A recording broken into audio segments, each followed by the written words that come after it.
পূর্ব মেদিনীপুরের কাঁথির মন্দিরে অভিনব চুরি হলো। চোর ঠাকুরের গয়না গাটি থালা বাসন দামি পূজার সামগ্রী সুন্দর করে গুছিয়ে রেখে গেছে। প্রণামী বাক্সের টাকায় বিন্দু মাত্র হাত দেয়নি, কিন্তু বিপত্তারিণী দুর্গা দেবীর মূর্তি চুরি করে নিয়ে গেছে। এমন অদ্ভুত চুরির ঘটনায় অবাক স্থানীয়রা।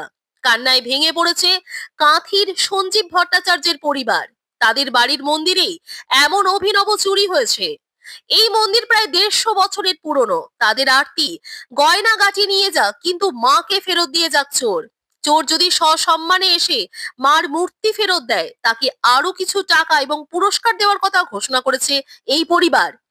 ইতিমধ্যে কাঁথি থানার পুলিশ ঘটনাস্থল পরিদর্শন করেছে। গভীর রাতে এই ঘটনা ঘটিয়েছে চোর। সঞ্জীব ভট্টাচার্য নিজেই ছোট থেকে পূজারীর কাজ করতেন।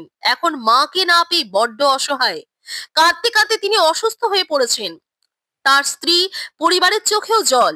একবার এই ভট্টাচার্য বাড়ির বড় ছেলে ঝগড়াঝাটি করে বাড়ি ছেড়ে চলে গিয়েছিল, কিন্তু তাতেও চোখের জল ফেলেননি ভট্টাচার্য দম্পতি।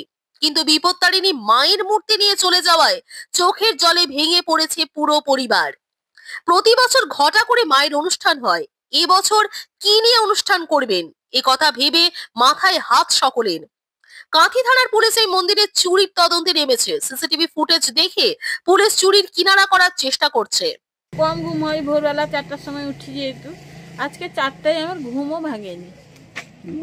4টায় লোক ডাকতে তবে গিয়ে ঘুম ভাঙলো। আমরা পিছনে শুয়ে থাকি, অথচ কিছু বুঝতেই পারলাম না।